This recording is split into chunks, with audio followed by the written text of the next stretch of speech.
Hello, everyone. Welcome to the CSRC Colloquium. And our speaker today is Dr. Bryan Donyanavard. And he's currently an assistant professor in the Department of Computer Science here at SDSU. So he received his PhD in computer science at University of California, Irvine. And before that, he received his master and bachelor degree in computer engineering from UC Santa Barbara. So Dr. Donyanavard's work revolves around self-aware computing systems, which is to enable resource-constrained systems to make intelligent self-management decisions at runtime, typically for high-performance cyber-physical applications. So let's welcome Dr. Donyanavard. Thanks, Professor Xu, and thanks for showing up. I forgot this can be really satisfying to give a presentation to actual people, not on a computer behind a screen. So I'm just here to give an overview of the kind of research I do. Hopefully you find it interesting. I don't know how you normally do these things, but I'm happy to take questions. You can interrupt me if you want, and we can dive into any of these points. So probably this is at a relatively high level, but of course we can talk at length about anything that you all find interesting. So I'll just give an introduction to connected cyber-physical systems, talk about some challenges in that system and application domain, go into some specific areas of research that address those challenges with examples of my own work in the last couple of years, as well as some currently ongoing and kind of near-term topics of interest of mine. Okay, so setting the context. Cyber-physical systems moving forward are starting to look a lot different than maybe what we're used to. So the general trend is that we all as people are interacting with the physical world in a significantly increasing manner, right? So meaning day-to-day activities, everything we have, computers increasingly not only aiding us, but actually really kind of standing between us and the physical world, right? And this can be for a number of emerging technologies, things like mixed reality, right? So you have augmented and virtual reality. We also have autonomous systems, right? So we have devices, computer-based intelligence used to operate devices that navigate our physical environment, right? So all these are really cool. So these technologies here specifically are also enabled by next generation networking technology. So we have really this kind of cross-section of all these really cool technologies that are going to become hopefully commercialized in the next 5 to 10 years that will allow us to interact with both each other and the physical world around us in ever increasing ways through computers, right? So the takeaway here, we live in an increasingly connected cyber-physical world, right? So again, that means that traditionally we look at cyber-physical systems, or maybe kind of originally we looked at cyber-physical systems as user, device, and one application, right? So one user using one device interacting with, either a totally digital application, right? Like on your cell phone maybe, or the environment, right? I failed to think of a good example. But now, or at least we progress into this application space where we have a number of devices with a number of users using them, right? And this could be, in this case, you see we have more devices than applications because we have some devices like autonomous ones that maybe don't have a direct user, right? Maybe there's no direct interaction there, but they're serving a function within the physical world still, right? So we're looking at connectivity, and we have this today, right? You can all get on your phones. Maybe even you all have multiple devices on your body used to sense your environment, sense your own, your health, whatever it may be, ways to communicate with your friends. Can't remember the last time I made a phone call, right? I get FaceTimes every day. But when we add that networking dimension again for next generation networks and high performance computing, we get systems that look even more complex, right? So we have now a range of computation. We don't just have the devices in our hands available. We also have, you know, maybe devices in the next room or in the ever mysterious cloud available to us, right? So we have different really profiles of computation available, and we have applications that then become more complicated because, of course, for every extra bit of performance you get 3 times as complicated software to run on, right? But that's cool because then we can do things like deliver pizza with drones and stuff like that, right? So the cool part about these next generation networks is that not only do we have available resources, we have extra resources available rather than ones just in our hands, we can then make those resources available in real time. Right? And those are really the applications that I personally am interested in, is real-time intelligent applications that interact with the real world, right? Whether there are humans involved or not. And so what we need is the ability to, you know, a system that provides these functionalities, but appears to have the computational capacity of all of these together, right? So there's a number of challenges that come along with realizing basically real-time cyber-physical systems, right? And we have to trade off a number of first-order metrics that are specific to these cyber-physical applications. We need them to be responsive, right? So if I have a drone that's automatically, without any human intervention, navigating some physical landscape like a mountainous region, we need to make sure that it can identify a tree in its path before it already hits the tree, right? Otherwise it fails. It's great if we can identify all of the trees, but if we don't identify the ones in our path in time, it's pointless, yeah? So responsiveness is key. This is a first order goal objective here. We also care about robustness. How is robustness different? Well, it's not enough to say that we observe or detect trees in our path before we hit them. We need to make sure we detect all the trees in our path, right? Because if we detect 10% of trees in, you know, 1 nanosecond, that means that 90% of the trees that we encounter in our path are gonna still cause us a failure, right? And the stakes are different here. So if you think about in a automobile, in a self-driving scenario, again, we need to be both responsive and robust, right? It's not enough to say that I detect pedestrians in X amount of time. It's required for us to detect all pedestrians in X amount of time. Otherwise, we can risk, you know, serious health injuries or serious health risks or loss of life even, yeah?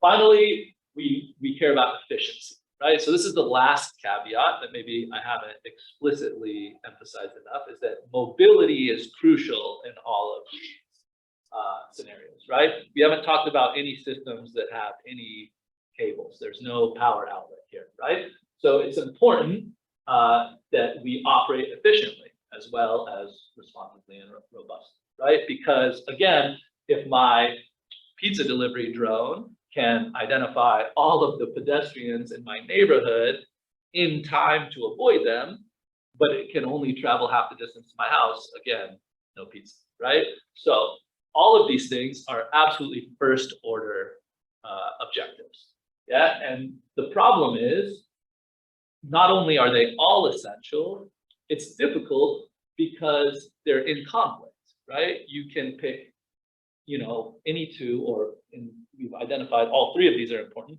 They're almost always going to be in conflict with each other, right? So what we have to do is figure out what's most important, how important is the most important thing, and then what's basically the cost of increasing one dimension in terms of the other. Yeah. Yeah. Could you formulate this as a multi-criteria optimization problem? Yeah, that's exactly what this is. This is exactly manifests as multi-objective optimization, right? Which I don't really want to get in a discussion with a mathematician, but I would argue in my sense, in bringing to real world devices is essentially impossible. So we look a lot at constraining single objectives, right? Anyway, so I can talk more about that with specific examples in some of the projects, because that's exactly what this work ends up looking like, right? Okay, so I'm going to talk about 3 categories of challenges in the context of these systems achieving this goal, right? Which is robust, responsive, and efficient operation. Yeah. So the first challenge, the reason this trade-off is hard, or these trade-offs are hard, comes from environmental diversity, right? So I may have the same exact task. Let's go back to our drone, right? Our drone is required to navigate a physical space. Yeah. That's a pretty core task for a mobile autonomous device, right? It doesn't matter whether our drone is delivering pizza in some rural setting, or if our drone is actually maybe a search and rescue quadruped in a mine or something, right? Either way, both of these systems need to navigate their environments. These environments look extremely different, right? If you think in terms of like lighting, right? Maybe this is a dark environment, this is a bright one. This weather affects me, yeah? When I'm outdoors, navigating my environment, like even just think as a human, I think we've all experienced Southern California traffic. We know as humans, driving on a rainy day is not the same as driving on a dry day, yeah? Similarly, we have the context of the application itself and the risk, right? So here we maybe think about challenges in terms of robustness, or sorry, responsiveness is important. Yeah, how I can identify obstacles in a well-lit environment versus a dark one. Here, maybe we can think about vehicles and think about robustness, right? How much more important it is to be able to detect objects, or how much more challenging it is to be able to detect objects in an urban environment versus in a highway environment. Yeah, you have here maybe a much more, if anyone's ever done the drive up the 5 from LA to San Francisco or the Bay Area, it's a much more predictable environment, right? Relatively straight, small highway, not a big deal. You drive in downtown LA, totally different story, right? But again, we would expect the same mobile device to perform both of these tasks, yeah?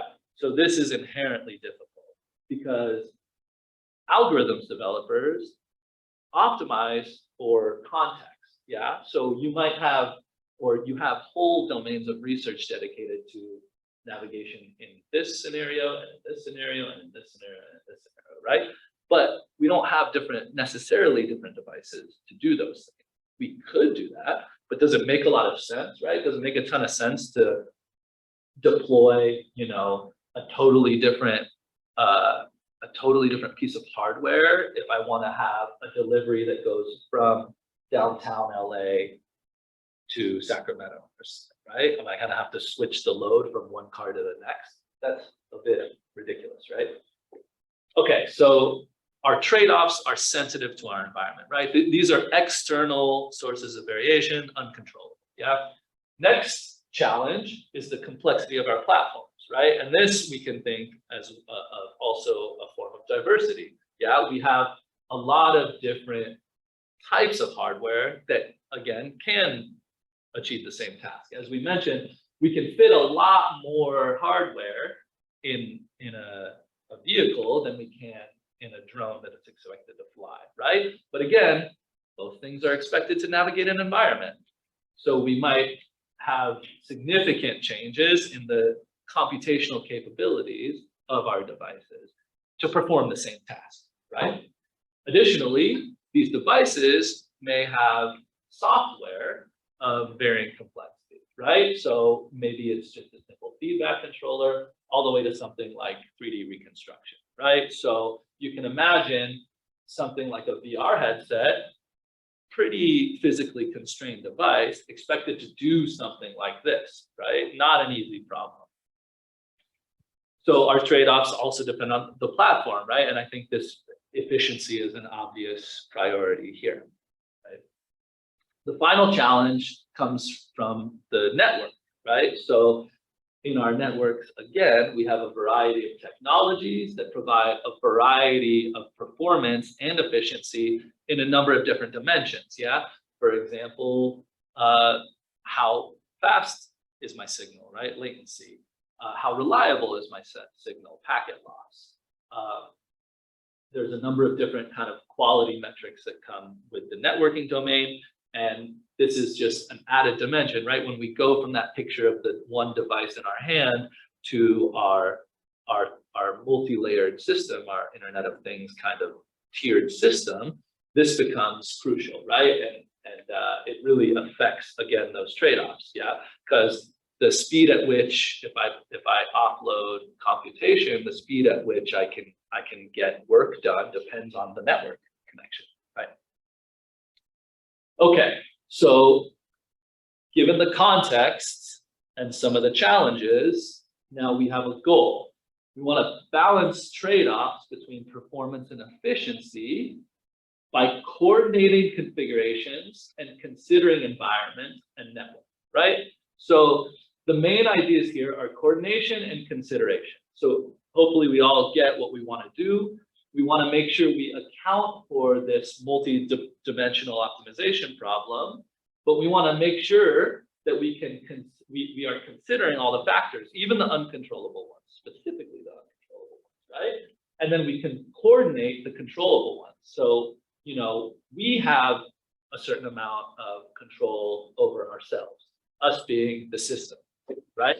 So we can choose how to configure certain components, and modern systems give us a lot of different options, even post-deployment, right? So we're not even talking at all about design here. I'm talking about runtime configuration, decisions made during operation, right? And then making sure we consider these things that we've already established change over time, right? So these uncontrollable factors change both between in the same application, same system over time, as well as between different systems. These things can vary, right? And we really want generalizability and adaptivity, right? So we know things change, they change out of our control, they change in our control. So we need to be able to adapt and then generalize across a variety of scenarios, okay? Okay, so high level stuff. Now, what does this actually look like in maybe a more concrete, more narrow scope? So this is the view we started with, right? We have our multi-tiered system connected with a next generation high performance wireless network, right? We have our objectives that we're concerned with. And what we're gonna do is add intelligence at different points in the system, at different system layers, to achieve basically better, right? What is better? That's balancing the trade-offs. Depends on our application, what better means, right? We established that these are all first order, but which one's most important might change between applications and for the same application over time, right? Okay, so first thing we can talk about is shared resource management of individual devices, right? So the device in your hand, in your car, on the drone, the one connected to a battery, how can we most efficiently and effectively utilize what we have available to us? The second thing we can do is computation offloading, which is the opposite decision, right? This is deciding how we best use the other things available to us, not the non-battery powered devices, right? And then finally, we can address data distribution. So I specified this as computational offloading because offloading can be applied as well to data, right? When we talk about data distribution, this is answering lots of really important questions like how long is data relevant for? Remember, we're talking real time. We're talking real-time applications here. So we have to figure out, you know, liveness. How long is data relevant, right? What is the granularity at which I need to retain data? What's the importance of availability in terms of how long does it take me to access it?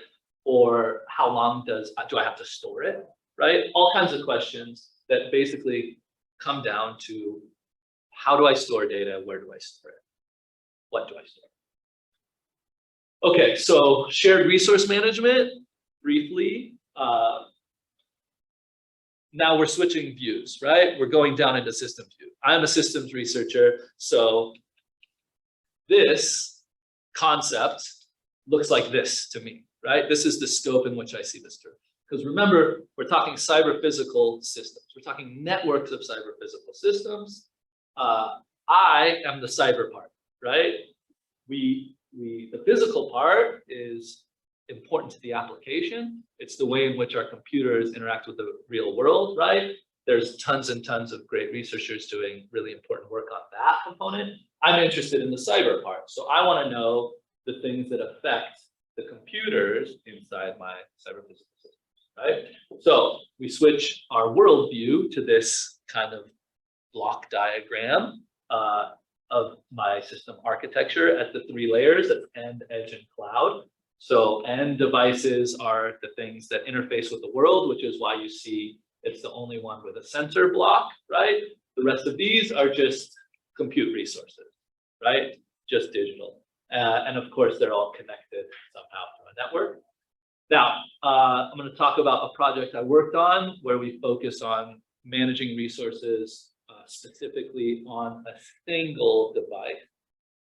First, I'm going to talk about CPU targeted resource management. So we looked at just handling applications executing on a single device, right? Where we had changing goals over time, right? So think about goals in terms of our objectives, efficiency and performance, for example, right? So what I can do is I can say for an application, I expect X amount of performance, and for that required minimum performance, I want to maximize efficiency, right? So as an optimization problem, what this looks like is a constraint. Specifically, what we did was we constrained throughput. I'll explain everything. It's a little out of order. So the y-axis on these graphs is instructions per second, right? So that's computational throughput metric. So what we sought out to do was constrain throughput, right? And then minimize energy. So that's quite literally how we sought out to maximize efficiency while guaranteeing some minimum performance, right? So think about this like my drone always making sure that I can fly without running into anything up to 30 miles an hour, right? And I know I'm going to get the maximum battery out of that operation mode, right? Out of that constraint. Similarly to on your phones, right? You have these mechanisms are really common on smartphones that have to do with frame rate and battery efficiency, right? So what we did to address this is we deployed a hierarchical controller. So this is a logical diagram of the intelligence. So this is the intelligence we added, right? This is the system we started out with, right? We added this part of it to then unobtrusively manage software running on the CPU of this device. So this is an embedded device running some type of, kind of mobile application. And we implemented a high level, what's called a supervisory controller, and this managed our goals. Yeah, so it basically observed itself being the system, right? So this supervisory controller observed the system and it observed the environment and it determined whether or not it was meeting an acceptable degree of performance, right? And what it did was it balanced prioritizing efficiency versus performance depending on whether this threshold was met. Yeah, hopefully kind of a straightforward idea, but important to be clear and simple because there's a lot of formalism required around this, right? So we needed to guarantee, for example, that we would never get outside of this mode of operation. And the high-level controller manages the goals, and what it does is it passes parameters to some low-level controllers that actually flip some switches inside my CPU. Yeah, in this case, specifically, it was task migration and DBFS. So that's the operating frequency of the processor and basically which threads were executing at any given time. And it would vary those two parameters in order to achieve the high-level goals, right? And the way that we implemented these low-level controllers was using some reinforcement learning. So we did a modified Q-learning reinforcement engine that was implementable in a very small amount of hardware, actually. And what we're able to do, back to the graphs, so we look on each of these graphs, you have the x-axis is time, right? So this is an application executing on my device for, something like 8 seconds. On the y-axis is throughput of my processor, yeah, instructions per second. That's instructions per second, not cycle, so that it's equivalent across different processor speeds, right? Different hardware capabilities. And what we're looking at on the left-hand side is a design time model, right? So this is a controller based on an oracle, yeah? We knew what our hardware was, what application was going to execute, and how it was going to behave, right? So this is basically our ideal situation. It's saying that if I know everything about my system ahead of time, how good can I do configuring it, provided some goal, right? So if I say, here's your goal, you get to know everything else about the system. How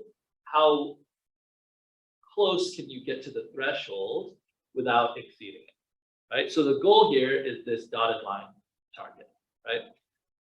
So on the right-hand side, we deployed a reinforcement learning controller that started out with absolutely no knowledge about the system or the application, right? So our goal was for this to match this. We can't expect to do better, right? For a fixed configuration. And as you can see here, it took a little bit longer to kind of reach the target value than it did here, but we're able to get there. And once some actually interference is introduced, we can show here that this is problematic anyway, right? So the second half of this graph is really just showing that, of course, this model is idealized for one situation. And once that situation changes, you have a problem. Now, this scenario, you can kind of see we have some unexpected behavior, or not unexpected, we have some kind of not an undiscernible pattern. This is exploration, right? So this is my learner exploring the whole configuration space and how the system would react by flipping different switches. And you can see, so after about just between 2 and 3 seconds of exploration, we're able to learn a model that gets us at least up to the threshold, right? So this, we showed that we could deploy intelligent solutions that essentially learned application behavior through experience and then allowed us to increase efficiency, right? Because obviously we know it's possible here, but this is not practical, right? So we want a practical way to deal with all of those things we talked about before, those challenges, right? So things like variability. If we know we can learn the behavior through experience, we know we can handle this diverse scenarios, right? Yeah. So, could you pull that off for a second? Yeah, so I understand you've got some type of regime change in that 4 seconds. That's why I realized when you got that, right? Yeah. Now, what's not clear to me is that the policy learner, why was the policy, what is the policy learner learn that let it affect them? I assume that's an identical situation, right? These two, or are there differences in what the system's running? Yeah, so for the sake of this, let's assume they're different. Okay.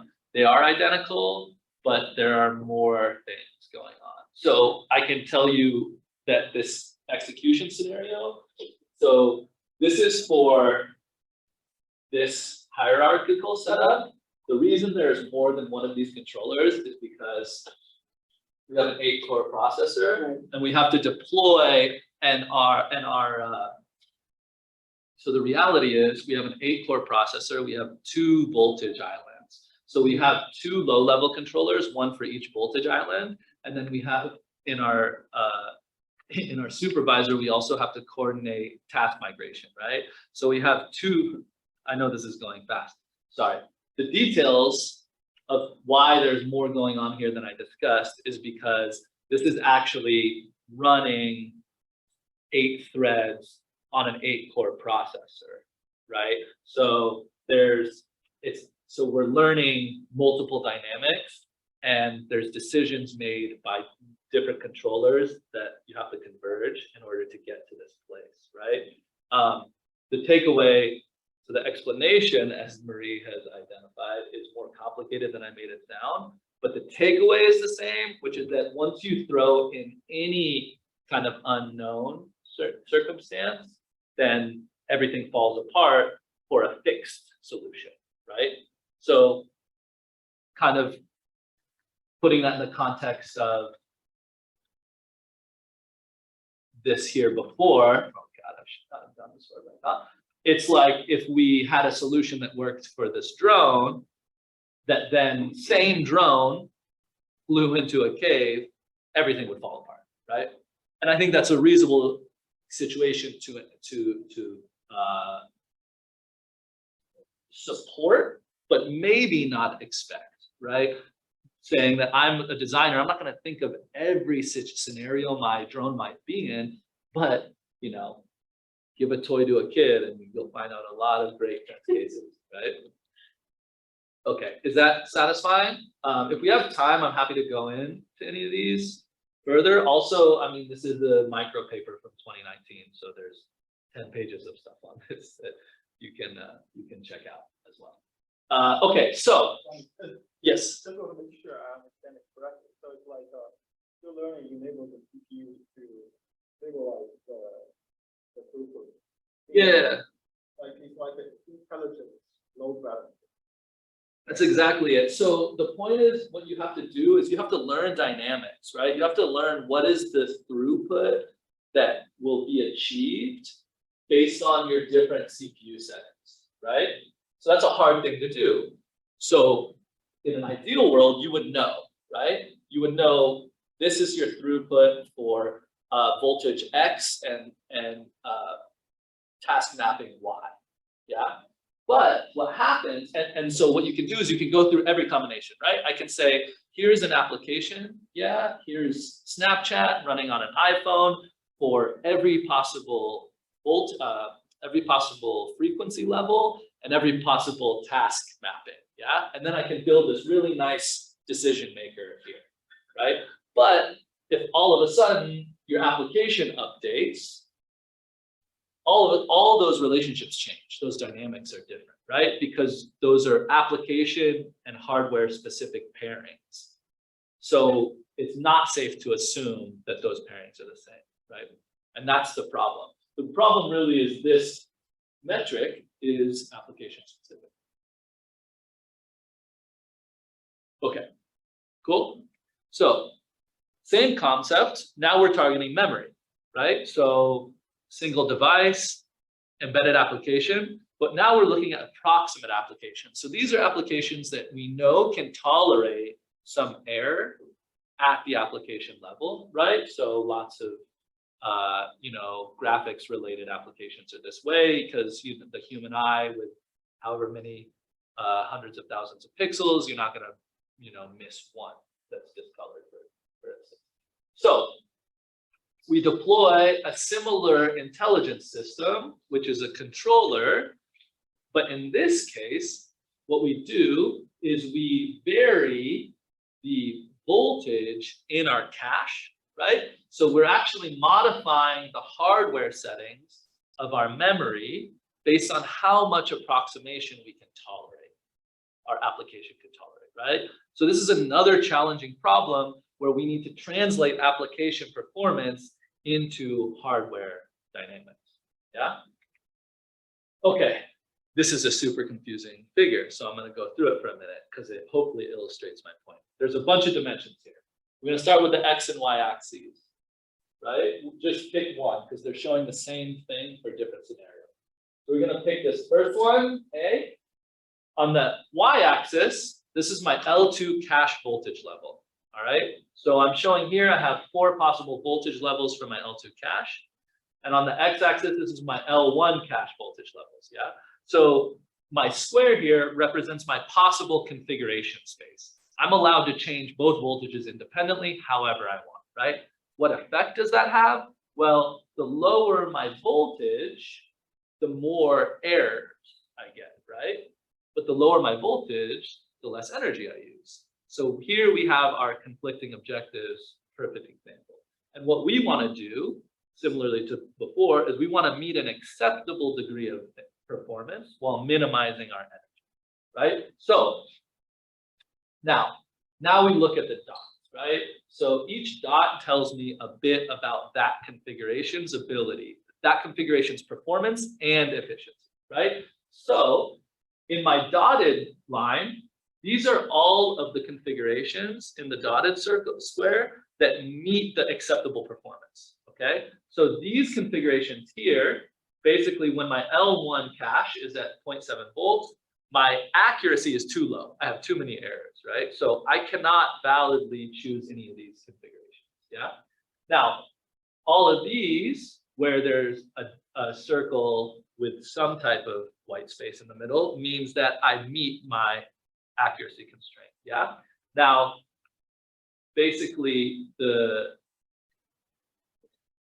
color here is the energy consumption, right? So what I want to do is basically find the greenest dot within my square and configure both caches that way, right? Okay, so we all hopefully understand the format. I get it, not traditional, can be confusing. Now, all we're doing with the 3 of these, all you need to know is these are 3 different application scenarios. So what I've shown here, 2 points. The first being that the dotted squares are different in each case, right? Which means that in every case, we have a different set of configurations that are acceptable, yeah? Now, within there, the starred configuration is my optimal configuration, right? So we're also saying, not only is my valid configuration shrinking as we go from left to right in scenario A to C, also the specific configuration that's optimal is changing, yeah? So this is showing exactly the need for, again, this adaptability, right? And have more details on the deployment, but again, we use similar approach, reinforcement learning, because of this motivation, which is that different applications exhibit different behavior. And also actually between graph B and C, it's the same application for a different set of inputs, right? So this is showing that not only between applications are my dynamics different, but within the same application at different times, I might get different behavior, right? Because of the inputs. So essentially, you know, long story short here, we deploy a controller again that turns the knobs at all the different layers of memory, and we're able to identify the different stars, yeah? So this is both the motivational case, and then you're trusting me when I tell you we did this, right? We did this without any prior knowledge. Again, similarly before, we used a similar approach, and we learned these dynamics at runtime, and we were able to increase efficiency, right? So given some slack because of the approximate nature of the applications, we could dynamically reduce the cache voltage and save energy. Yeah. This background machine learning stuff you're doing, how energy intensive is that? That's a really good question. So this is a core resource management question, which is essentially, is the intelligence I'm adding worth it, right? So I will say yes, the answer is yes, because we're awesome and we do awesome work, right? But the reality is it's important when you're doing your evaluation. So in all of our evaluations, we always measure total consumption, total energy consumption and total system performance, right? So that way it includes the added intelligence, right? So I can perform my dumb system, my pre-intelligent system with my post-intelligent, or my self-aware system versus my non-self-aware system. I can do apples to apples there and really just do a delta and say, this is what it cost me in terms of energy, this is what it cost me in terms of time, or yeah, it's a little bit more complicated than that. But we are accounting for that. And so it's because your learners also have design considerations, right? So all of this work, not just mine, but as a domain, is very empirically driven, right? So we tune the actual resource managers to make sure that the overhead, what it's costing us, is not just less than what we gain, it's like significantly less, right? And if it's not, then that's not a valid solution. That's it, but that's a really important question. Yeah. This particular type of thing, given you're talking about errors in the memory, I'm assuming that any type of error detection hardware would also be posted in the market. How do you measure whether you got it right or not? So this is a really good question. This is really hard to do. And we did this in hardware. So we modified RISC-V. And then, so we modified the caches in RISC-V to monitor the errors, very low cost. The hard part is that we actually included main memory in this work. And that's where answering that question got really hard. So we had to come up with basically a way to model errors in DRAM at an acceptable granularity. And so the DRAM stuff was faked. I'd say faked. It was simulated. It was emulated, actually. And then the cache stuff was actually implemented in hardware. So an extra module in HDL to do the error monitoring, basically. But I think your question is really good, and I would say probably I can't answer it to a satisfactory manner at the main memory level, because this is not my area of expertise, and that's where it really matters. The cache stuff is easier, so to speak, because you can target like core voltage. You can set just core voltage in caches, for example. So this was more straightforward. It was just a lot of work. Trust me, a lot of HDL I did not write. So thanks to collaborators. But yeah, this is a lot of work that I would say read the paper for. But yeah, it required some hardware implementation and then some emulation as well. And of course, I think part of Marie's question is when you're doing any approximate work, the question always becomes, how do you know the ground truth at runtime, right? So you have to come up with a way, back to our question about overhead with approximation, you have to come up with a way of saying, was this right or not? And that's not usually possible without just rerunning the computation, right? So you can do this in a number of ways. One is like a sample-based way. So I can say every 10th operation, I can run it at a low voltage and then I run it at maximum, right? So I just pick this, top right configuration. So I pick my maximum configuration and then I rerun whatever operation I did. And I say, okay, if I do it once every 10, once every 100 times, it gives me an estimation of the accuracy without an unreasonable overhead. So going back to the question about is the intelligence worth the improvement, I would say the hardest time I've ever had achieving that is through approximation, actually, because of these points. This is a good question. Okay. Yeah. So all these management decisions that are being done sort of active time and on the fly, I'm curious if there's any situations where it's more efficient to sort of remember presets and sort of recall them instead of actively engaging in intelligence. Yeah, absolutely. So some intelligence is doing that, right? It's a really good point. Those are all these details that I've skipped, which is basically what is your decision-making mechanism, right? What types of models are we using? Are they data-driven? Are they physical models?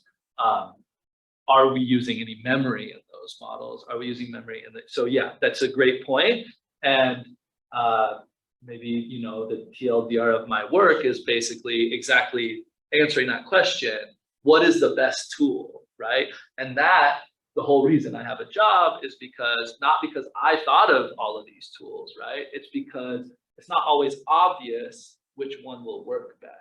And that changes drastically, not just from, so now this is getting confusing, not just from cyber physical application to application, but also scenario to scenario, right? Like, am I doing this in memory or am I doing this in CPU? Might have a different answer, right? What are the dynamics I'm trying to identify? Yeah, so yeah, you're exactly right. And then the answer, by the way, is yes. And there are actually types of reinforcement learners or ways to configure reinforcement learners to use memory, right? And then the next question becomes, how do you recognize your situation, right? How do you define, for example, a phase? So I've also done, that I'm not going to talk about, I've also done some work on defining phases of execution, right? So like, for example, traditional program phases are defined usually by basic blocks, right? Just like looking at assembly, maybe, yeah? But we at runtime are more interested, for example, in this case, we're more interested in phases of memory, right? When do I jump from mostly page 1 to mostly page 100? Yeah, that's probably more relevant for some different scenarios. So this is a great question, and it's really important one to answer on the way to getting to the solution. Yeah. So yeah, I mean, this is another one that is published last year in ACN TCS. So, you know, another 20 pages you could read about this, you know. I just want to make the point, I'm not doing justice at all to any of this work. It's just very high level summary of the intuition. And I'm going to try to get through all of it, and then we can come back to any of it you want. Yep. Okay. So we were able to learn application behavior. We're able to learn physical dynamics, both towards efficiency. So we're going to switch to offloading now, which also conveniently we're changing a bit of the scope of the system and of the objective we're going to prioritize, right? So now we're back to our network system. Yeah, we were just focusing on one of these things before. Now we're looking at, you know, a group of these in conjunction with some of these as well, right? Okay, so another scenario in which we need to make runtime decisions, but we're changing context. Yeah, so now here, this is a really busy figure. I'm going to try to walk through it at different layers. So first, look at the big boxes. Again, that's our device, our end, edge, and cloud layers, right? So here we have 1, 2, 3, 4, 5 end devices. We have 1 edge and 1 cloud, okay? They're connected somehow. Well, all 5 devices are connected to the edge, right? And the edge connected to the cloud. Those are the direct connections. And the context specifically is we're doing inference, right? So we're providing inference services. So each one of these end devices generates a number of inferences periodically, right? The challenge we wanted to address here is that if all those inferences come in a burst, it might be better to service some of them, if not all of them, at basically bigger devices, right? So that's saying our edge, more computational capacity than our end device, and our cloud, of course, much more than either.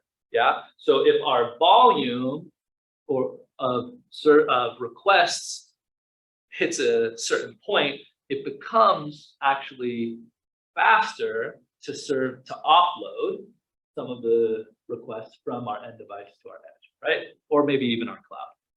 So what we did here, same approach. Yeah, here we use deep Q learning. We implemented an intelligent orchestrator in our cloud.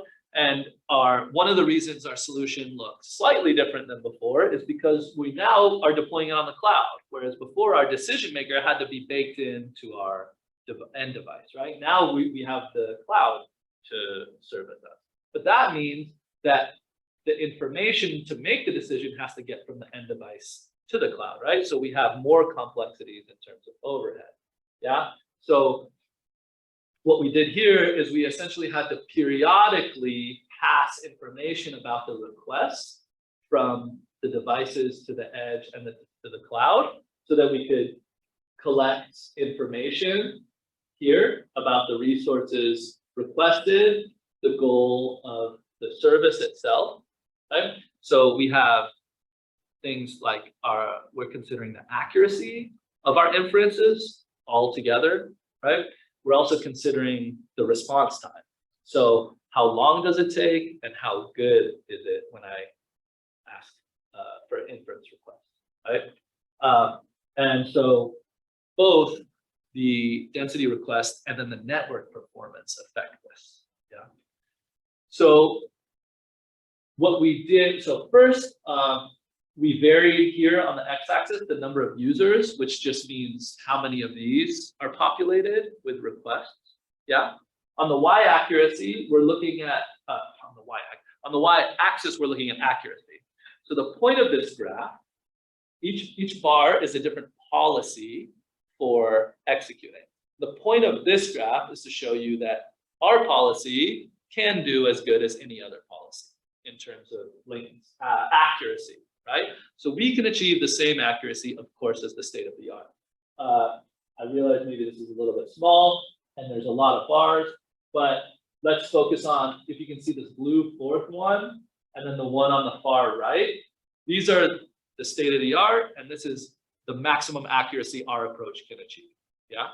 So they're the same in all cases. Now, if we look at the right half of the bars that kind of cascade, those are all our approach for orchestration given different accuracy thresholds, right? So basically, we can go all the way down to something, the minimum being around 70. And then after that, we set our accuracy at 85 and 89%, right? So, or sorry, 80, 85, and 89%. So we're able to achieve a goal accuracy that's not the maximum. And our maximum can meet the state of the art, right? So this is cool. This is already pretty powerful, but only if it gets us improvements. Because so far we have no improvements, right? All we show is that our best is as good as anyone else's best, and that if we want to, we can do a little worse. So now what this graph shows is the average response time for the same categorizations. And so what we see here is that basically we can achieve lower response times than any other solution as long as we can scale back our accuracy at all, right? So yeah.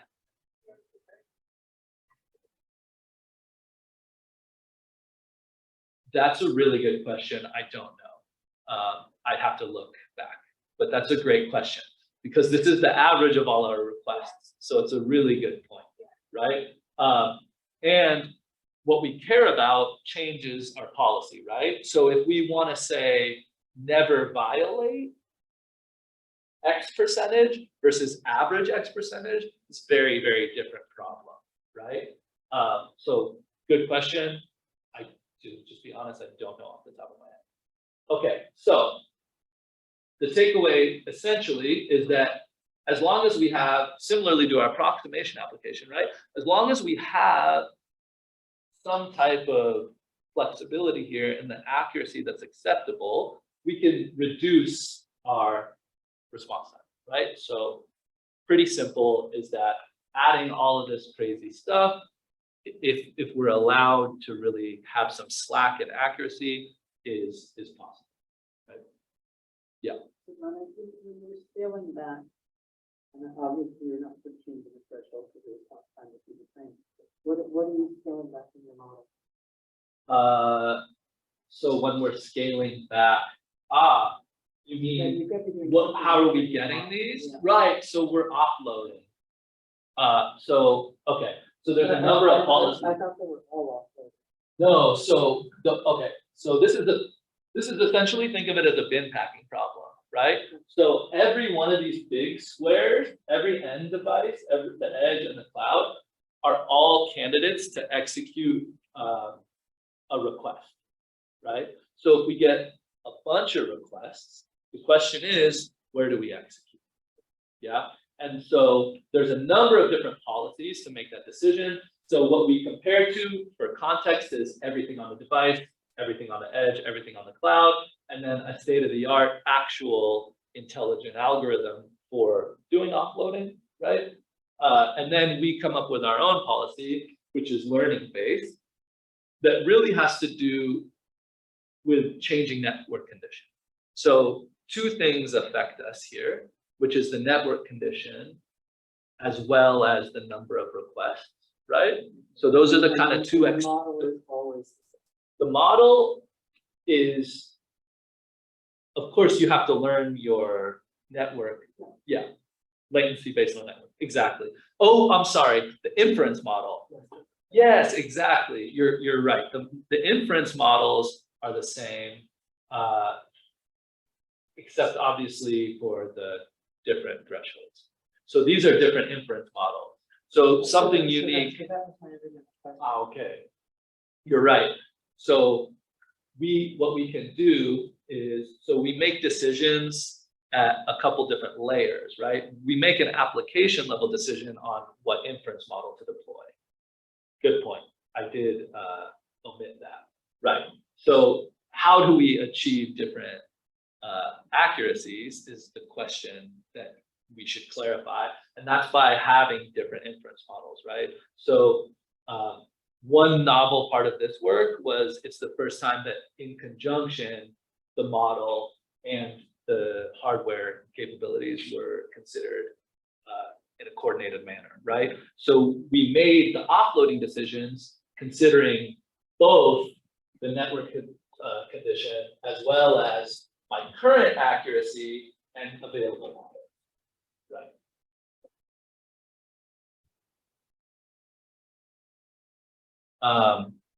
Yeah, I have maybe one more figure that'll help. The takeaway here is that we can coordinate those two layers of trade-offs actually to improve response time, right? So again, here, different objective, and we looked at applications before, we looked at the physical hardware before. Here, we're definitely crossing layers and considering decisions in conjunction, right? Let's see, oops. So here you can see what we consider, which are model parameters, availability of hardware, the network condition, and then the capabilities. So this is basically like, am I an end, edge, or cloud device? This is what is the network latency of my last X seconds. This is how full are each of these pieces of hardware, right? And then this is what is the actual capabilities of my my application, my inference model.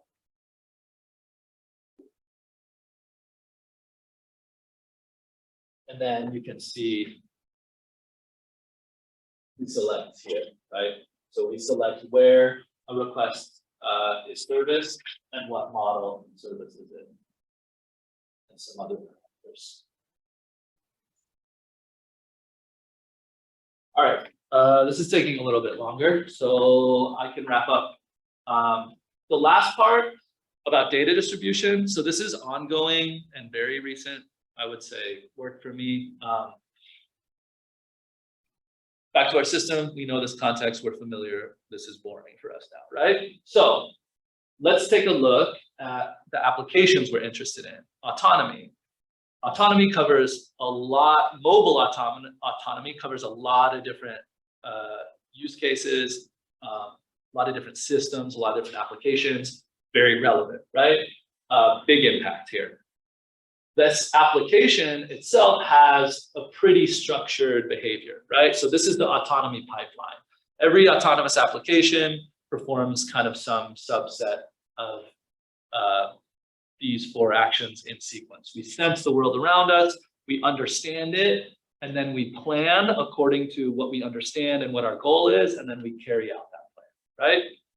So this is one example of the autonomy pipeline for self-driving vehicles. Yeah.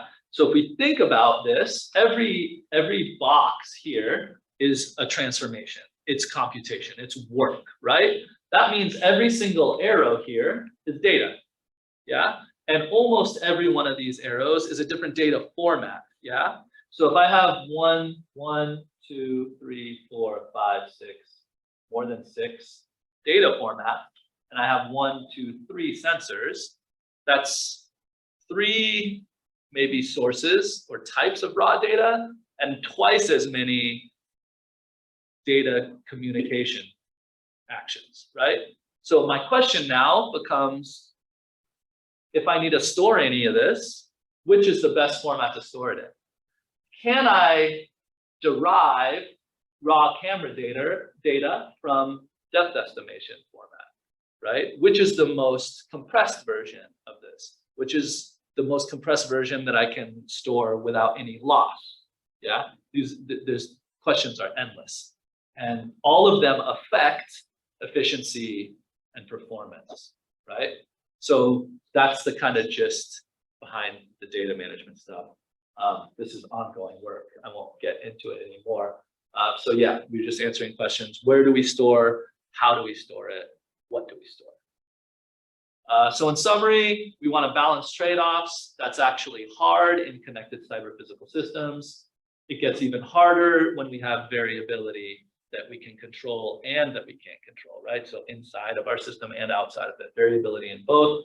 And we have to consider everything together in order to actually be able to deploy these things. So if we don't start considering algorithms and the hardware platforms they run on together, all of this stuff is just going to be dreams and really cool presentations and, you know, boardroom ideas and grants that end up nowhere.